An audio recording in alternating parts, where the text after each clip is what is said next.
Comment tu te sens? Oui, bien. Juste bien. Ah non, plus que bien. «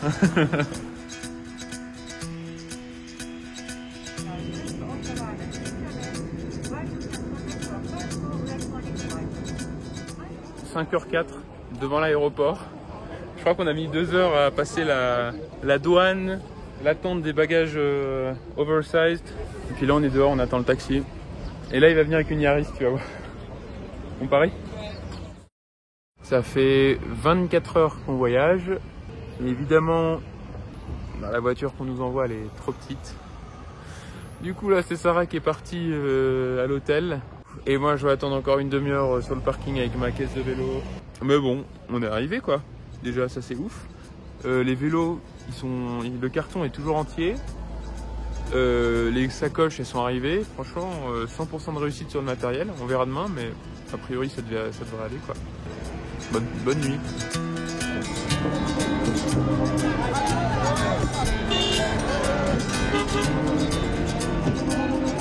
On a traversé plein de quartiers qui étaient super différents.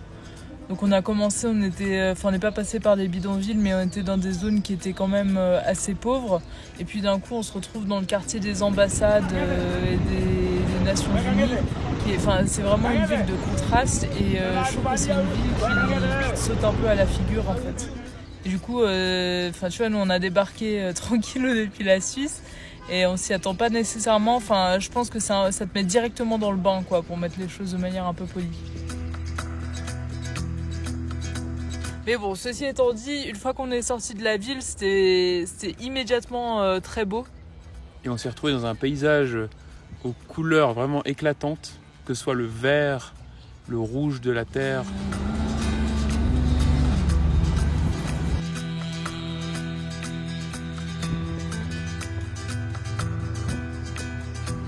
Well. Very nice. Voilà comment ça se passe la route ici. Il peut y avoir 15 voies. Et hop, putain, mais là il y a un camion qui vient de couper la route à Saint-Marin. Disons qu'il faut oublier un peu les règles usuelles de route et réapprendre de nouvelles. C'est pas tout le temps facile. Une sacrée belle route quand même.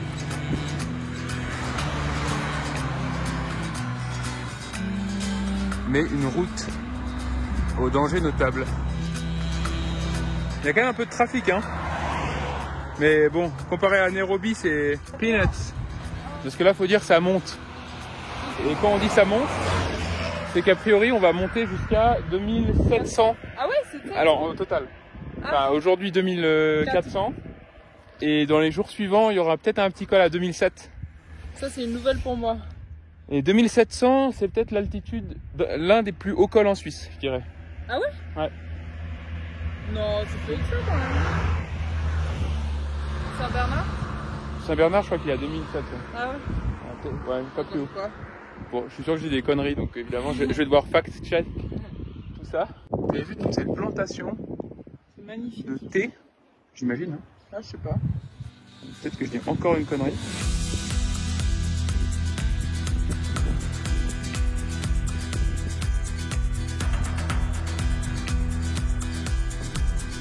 Toi, t'as pas peur des flaques, hein? On est en train de suivre une super trace qui s'appelle le Trans-Kenyan Bikepacking Route, qui nous donne la chance énorme en fait de ne pas suivre le goudron. On est surtout sur des petits chemins et puis on a les vélos qui nous permettent de suivre ce genre d'itinéraire.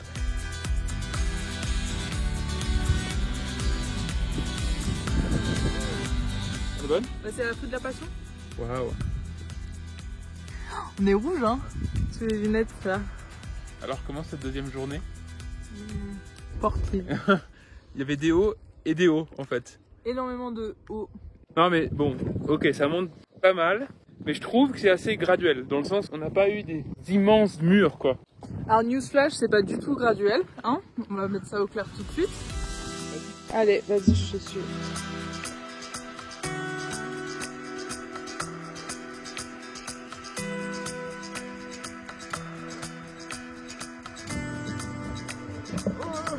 Ah, j'ai des bâtons dans les roues, assez littéralement.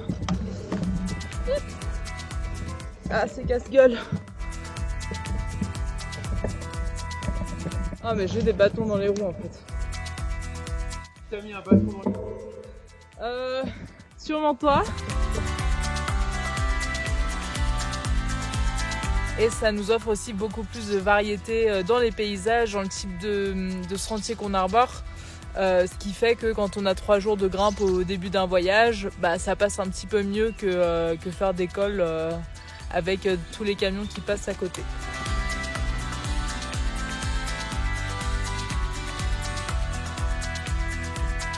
On va pas en faire 50 des comme ça, je pense.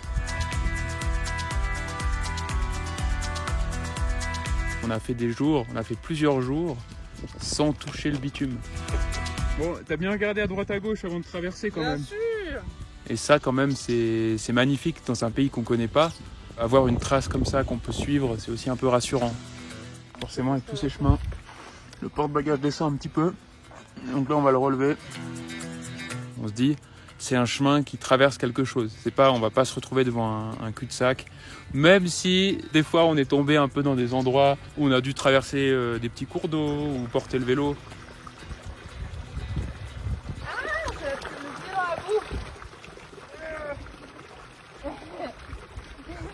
Fais gaffe parce que ça s'enfonce. Ah oui, là tu t'es embourbé là. Aïe aïe aïe aïe aïe. Tu peux y arriver ou pas? Parce que l'arrière est lourd. Hein. Tu tiens ce frein à fond? Ouais. C'est bon? Oui. Vas-y, relâche le frein et avance.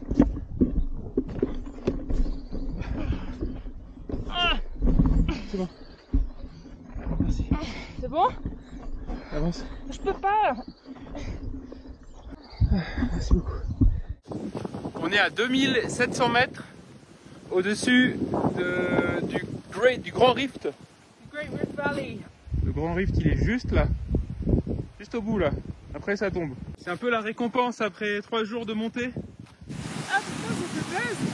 Bah c'est cool, non? En fait c'est cool parce que là ça fait 3 jours qu'on est on est un peu dans le noir, quoi. Enfin pas dans le noir, mais on se rend pas compte de la quantité qu'on a grimpé. Mais ce qui est incroyable, c'est la fracture que c'est. Ouais, c'est vrai. Là, c'est désertique limite. Ouais, c'est vrai. Et nous, là, on est dans le la vert. jungle. Bam! On l'a fait! Maintenant, on redescend tout. On est donc descendu par cette magnifique route au-dessus de Flyover. Comment tu dis? Flyover. Voilà, j'aurais dû dire comme ça.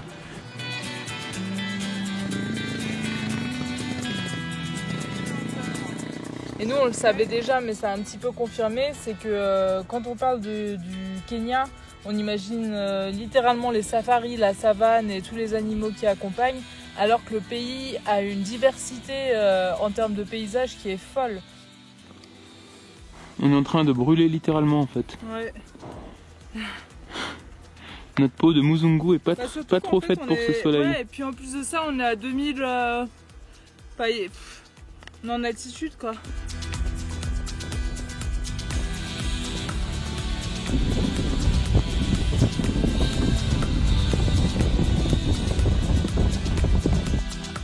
Et là on est descendu très rapidement, poussé par le vent, jusque devant le mont Longonot. Là-bas c'est le mont Longonot. On va aller monter.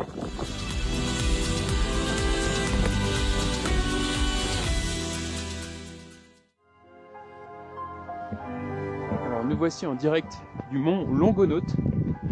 C'est un stratovolcan qui culmine à 2776 mètres d'altitude. Et là, on s'apprête à faire le tour de la caldeira. Qu'est-ce que c'est la caldeira? C'est ça. C'est bon là? Je suis bon? Ce qui est super, c'est qu'en fait, il y a un petit chemin de randonnée qui fait le tour en fait du cratère de la caldeira, qui fait, je crois, 7,2 km de long. Voilà, 7,2 exactement.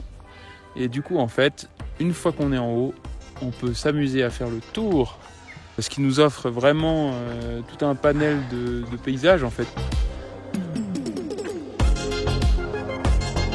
Le jour de repos qu'on a fait, c'était faire 12 km à pied. Avec 1000 mètres de dénivelé.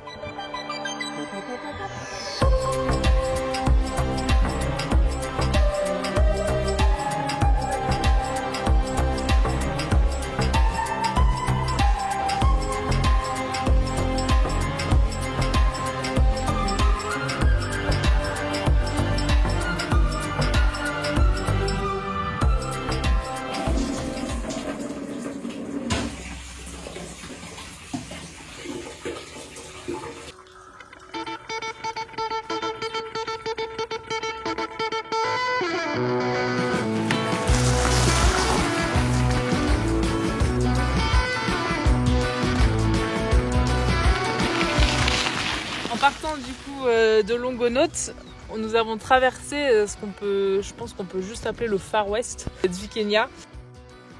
On est un peu dans le sable. En fait, on a emprunté un super chemin qui traversait une espèce de ranch sur 25 km qui sortait un petit peu de nulle part, c'est un peu lunaire.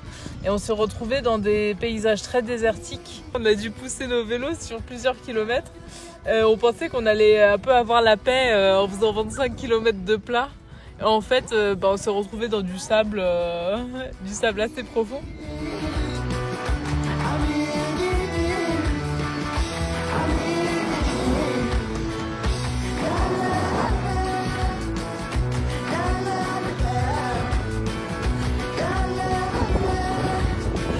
Le Mongol Rally là.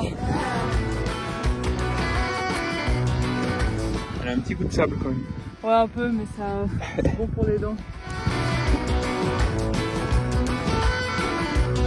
En ce moment, toute la partie de l'Afrique de l'Est subit une sécheresse assez intense, que ce soit le Kenya ou la Tanzanie. Et du coup, voilà, c'est déjà des paysages qui sont très secs, mais là particulièrement, tous les chemins qui sont un peu sablonneux, là c'est devenu carrément la dune du Pila, quoi. On a même croisé des girafes, des zèbres et puis des impalas à vélo. Et puis on se sentait un petit peu seul au monde, ce qui était assez plaisant. On s'est un peu créé notre propre safari, entre guillemets. Bon, les zèbres, ils étaient un peu affolés quand même. Ouais, un petit peu. Je pense qu'ils se demandaient ce que faisaient les deux Muzungu sur des gros vélos au milieu de nulle part, quoi. Alors que normalement ils sont tranquilles.